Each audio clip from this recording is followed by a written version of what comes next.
Mesdames et messieurs, bonsoir. Ravi de vous retrouver comme à l'accoutumée sur votre télévision régionale Prestige TV.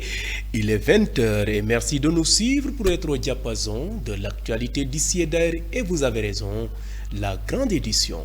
Au sommaire, le collectif des occupants de Mbour 4 a tenu une assemblée générale suivie d'un point de presse pour discuter des nouvelles orientations concernant la gestion foncière.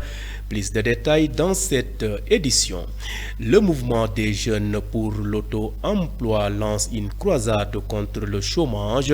Cette initiative émane de Ndeye Salimata Ndiaye qui affiche une totale confiance pour la réalisation de son souhait. Et puis l'ASC Walidane de Thiès trône sur la région et l'a battu ce week-end. L'ASC Dialoré de Mbour lors de la finale régionale qui s'est jouée au stade de Moustapha Niang de Tivaouane. Le suivi de l'actualité internationale et la passe sportive mettront à terme à ce rendez-vous d'information. Merci de votre fidélité. Le développement, c'est dans une poignée de secondes.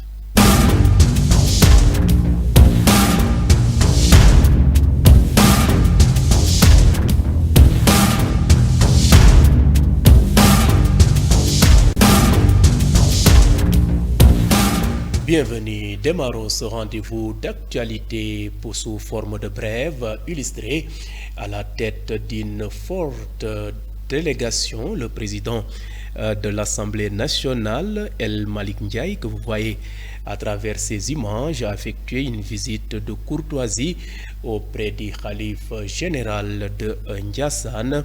À cette occasion, il a sollicité des prières pour la réussite des projets et programmes mis en place par le nouveau régime ainsi que les nouvelles missions de l'hémicycle. Après avoir magnifié cette visite, le porte-parole de la famille Kountiou, Serigne Khalifa Kounta, a insisté sur la culture de la paix et de la stabilité. Selon lui, sans ces facteurs, aucun plan de développement ne peut prospérer.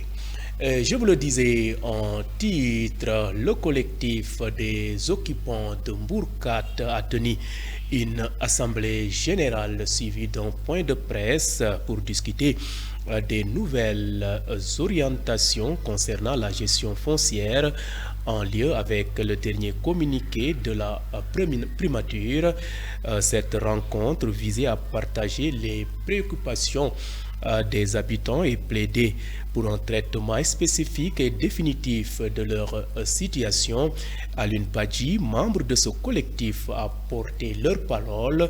Le voici lors de la déclaration finale de cette rencontre. Ces propos sont recueillis par Moussa Mbaye. Chers collaborateurs, c'est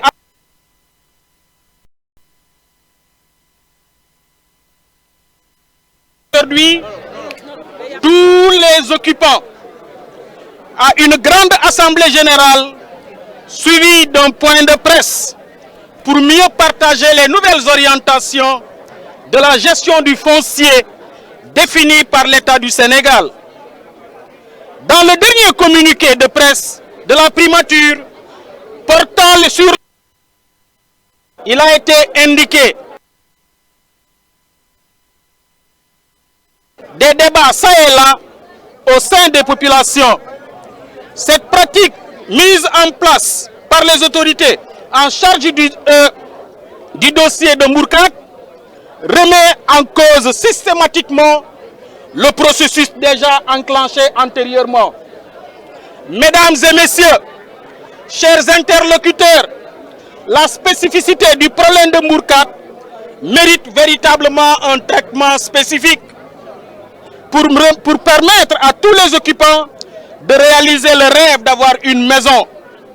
Le collectif, dans ses démarches pacifiques, participatives et inclusives, a toujours accompagné et facilité les autorités locales, administratives et les chefs de services techniques dans leur mission de contrôle, de veille et d'alerte. Ce rôle de presse facilitateur, joué avec courage, loyauté et dignité, a permis aux techniciens du foncier de faire un travail remarquable au niveau du site occupé. Monsieur le Président de la République du Sénégal, Son Excellence Monsieur Bassirou Diomaye Diakhar Faye, Monsieur le Premier ministre Ousmane Sonko, les problèmes de spéculation foncière ont été notés, évoqués exclusivement dans la zone réservée à la nouvelle ville de Thiès. Tandis que le site déjà occupé a restructuré, a régularisé 135 hectares et celle réservée au lotissement d'extension de Mbourkat, aucune dérive ou pratique nébuleuse n'a été notée, relevée, n'est-ce pas? Rien du tout. Chers collaborateurs. À l'instant, c'était donc Aline Badji, membre du collectif des habitants de Mbourkat, qui revenait donc sur les préoccupations des membres de ce collectif, bien sûr, et il a profité de l'occasion pour lancer un appel au chef de l'État, Son Excellence Bassirou Diomaye Faye. Vous suivez le rendez-vous de l'actualité grâce à votre nouvelle chaîne de radio Prestige FM qui émet en modulation de fréquence sur les 95.5 FM ici à Thiès. Et à présent, parlons société dans cette édition. Le mouvement des jeunes pour l'auto-emploi incarne une initiative ambitieuse qui consiste à lutter efficacement contre le chômage et prône l'entrepreneuriat selon sa présidente Ndeye Salimata Ndiaye a rappelé que la cérémonie de lancement du mouvement a eu lieu ce week-end à Thiès. Les futurs projets de cette organisation ont été présentés devant les autorités présentes lors de cet événement. Ndeye Salimata Ndiaye, président du mouvement des jeunes pour l'auto-emploi, est interrogé ici par notre reporter Ousmane Diallo. Un mouvement conçu pour apporter des problèmes aux solutions vécues par la jeunesse, à savoir le chômage, qui est le principal souci des jeunes, qu'ils soient diplômés ou non, qu'ils aient des projets ou pas. Donc, on a créé ce mouvement pour apporter les solutions adéquates aux jeunes sénégalais. Très bonne question. Nous savons tous que le chômage constitue le principal problème des jeunes. Donc, ce qui cause ce chômage-là, c'est que le nombre de postes de travail disponibles est très insuffisant par rapport aux demandeurs. Donc, tous les demandeurs ne peuvent pas accéder à la fois à ce qu'ils souhaitent. Donc, ce que propose le mouvement des jeunes pour l'auto-emploi, c'est qu'on crée des idées, on crée des mécanismes, des canaux, comme vous l'avez si bien dit. Quels seront ces canaux? C'est-à-dire accompagner les jeunes pour leur faire connaître qu'il ne faut pas seulement déposer dans les entreprises ou faire les concours de l'État pour pouvoir avoir accès au travail. Il faudrait peut-être avoir des idées de projet. Peut-être qu'ils ont ces idées-là dans la tête, mais ne savent pas comment les matérialiser. Donc le mouvement des jeunes pour l'auto-emploi va organiser des séances de formation qui vont leur permettre de concrétiser ces idées-là à travers un papier formel et après vont les accompagner, le mouvement va les accompagner pour obtenir des financements. Vous savez, les jeunes ne veulent que travailler, mais ils ne savent pas par quelle voie passer pour pouvoir avoir les gains qu'ils souhaitent. Donc la plupart des jeunes me disent, je dépose depuis plus de 10 ans, je ne peux même pas avoir un stage. Pourtant, toi qui déposes, tu peux même devenir employeur. Comment? Tu as une idée de projet, on va t'accompagner, la concrétiser, de créer une petite ou moyenne entreprise qui va te permettre non seulement de devenir employeur, mais de recruter des jeunes. Mais aussi, la plupart des jeunes qui vont déposer ces projets-là dans les structures de l'État, même s'ils le concrétisent, ne pourront pas avoir accès au financement. Pourquoi? Parce qu'on leur demande une caution. Et cette caution-là n'est pas encore disponible. Donc le mouvement se veut bien d'être cette caution-là. C'est-à-dire si on voit un membre du mouvement qui a un projet louable et bancable, on peut utiliser ce projet-là, le déposer au nom du mouvement et nous allons faire le travail ensemble avec tous les membres du mouvement. Ndeye Salimata Ndiaye qui revenait donc sur son point de vue concernant la réalisation de ce projet au bénéfice des jeunes de la cité d'Iraï. L'ASC Walidane de Thiès a été sacrée championne régionale édition 2024 face à l'ASC Dialoré de Mbourgueï. C'était lors de la finale tenue ce samedi au stade El Hadj Moustapha Niang de Tivaouane. Après cette victoire, Gossar, membre du staff technique de l'ASC Walidane, revient ici au micro de Khadija Diallo et Madiop Mbow sur le parcours remarquable de l'ASC Walidane lors de ces phases régionales. Nous voulons d'être sacré champion régional hier devant une belle équipe de Dialoré de Mbour sur la série des tirs au but. Je pense que c'est 5-4. Maintenant, lorsqu'on s'est qualifié en finale zonale contre Cité Lamy, je pense qu'on avait arrêté les Navétanes à Thiès. Maintenant, le Thiès devait avoir des représentants pour les phases régionales. Cité Lamy, Concorde et Walidane c'est des équipes qui devaient représenter le département de Thiès. Ce n'était pas évident, mais on avait cru à cette victoire. Pourquoi? Parce que l'année dernière, on avait perdu cette finale contre Cité Lamy au tir au but. L'année d'avant, on avait gagné. Donc, ce n'était pas facile de jouer 3 finales régionales consécutives. Dieu a fait hier, on a gagné en 2024, on est champion. Maintenant, comme je dis en amont, il fallait se préparer sur les 10 jours, se concentrer sur les 10 jours.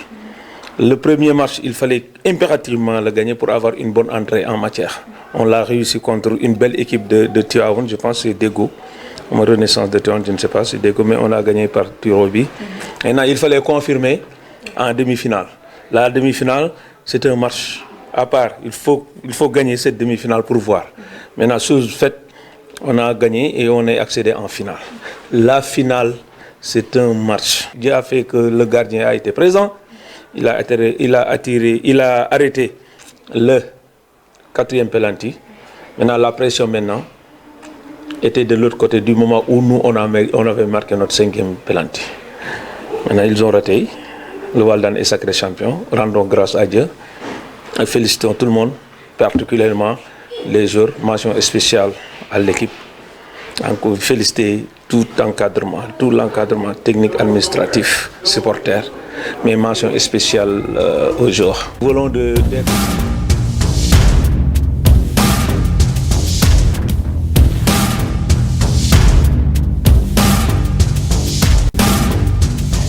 Et à présent, jetons un regard sur les faits marquants de l'actualité nationale de ce lundi.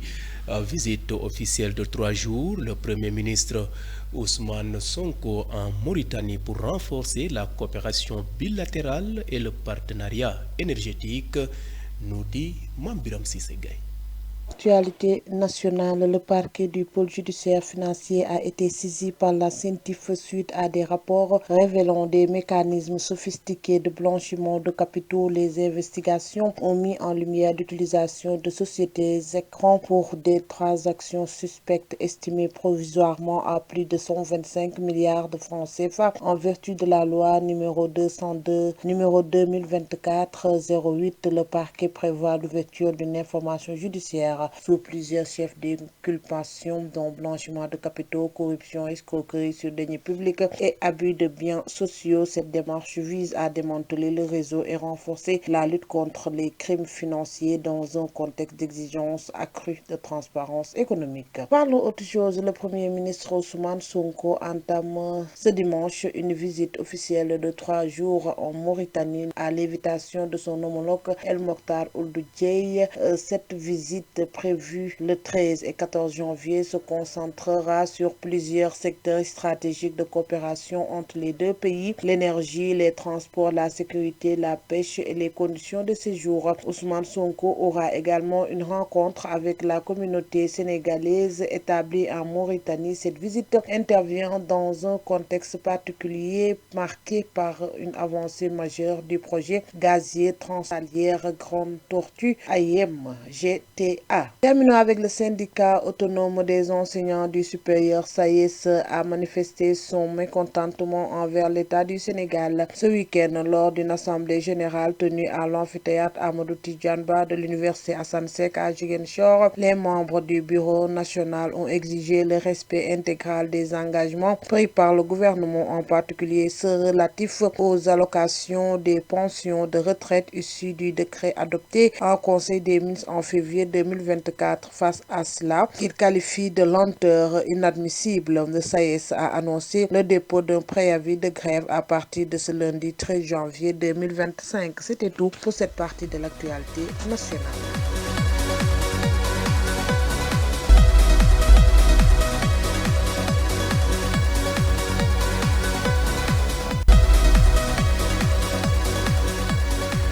Ce jingle marque le point de départ de l'actualité hors de chez nous qui va nous mener d'un moment à l'autre aux États-Unis et en Europe de l'Est. Mais tout d'abord, démarrons dans le Sahel. Au Mali, le président de la transition du Soudan, le général Abdel Fattah al-Burhan, a achevé hier dimanche sa visite de 2 jours dans le pays. Il a rencontré le président malien de la transition, le général Assimi Goïta. Les discussions ont porté sur la coopération militaire et les deux pays ont exprimé leur volonté de renforcer leurs relations dans plusieurs domaines. Quittons le Sahel pour l'Europe de l'Est. Le président croate sortant Zoran Milanović, un socio-démocrate aux accents populistes, a remporté une victoire écrasante lors du second tour de l'élection présidentielle de dimanche, battant un candidat du parti conservateur au pouvoir, le HDZ, selon les résultats officiels. M. Milanović a remporté plus de 74% des voix contre près de 26% pour son adversaire Dragan Primorac, selon les résultats publiés par les autorités locales. Bouclons ce rapide survol de l'actualité internationale aux États-Unis où les pompiers se sont efforcés dimanche de progresser dans la lutte contre les incendies de forêt qui ont détruit des milliers de maisons et tué 24 personnes dans la région de Los Angeles. Les autorités ont indiqué qu'elles s'attendaient à ce que ce chiffre augmente au fur et à mesure que les équipes accompagnées de chiens détecteurs de cadavres effectuent des recherches systématiques dans les quartiers rasés.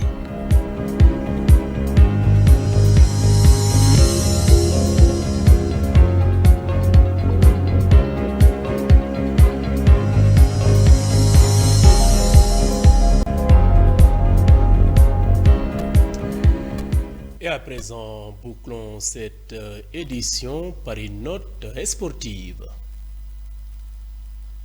Le volcan de Grand Yoff a donné raison aux connaisseurs qui voyaient en lui le favori de son duel face à Gris Bordeaux, qui a pourtant affronté des lutteurs de renom dans sa carrière. Sur une excellente dynamique depuis quelques années, Zarco a bien déroulé son plan. Il a d'abord été patient en procédant à un round d'observation avant de saisir son adversaire pour le mettre au sol. Quant au chef de file de l'écurie de face, il poursuit sa descente aux enfers avec une 12e défaite en carrière et une victoire qui lui fuit depuis 10 ans. Le Jaraaf enchaîne avec une deuxième victoire en Coupe CAF. Les Verts et Blancs se sont imposés 1-0 face à l'ASEC Mimosa hier dimanche au stade Maître Abdoulaye Wade de Diamniadio lors de la 5e journée de la compétition. L'unique but de la rencontre a été inscrit à la 26e minute par Abdoulaye Wali. Grâce à cette victoire, le Jaraaf qui obtient 8 points grimpe à la 2e place du groupe C. Dans l'autre match de la journée, l'USM Alger s'est imposé 2-1 devant l'Opara United. Bouclons cette note sportive en Angleterre. En rétablissement après une grosse crise sportive en fin d'année, Manchester City devait poursuivre sa série de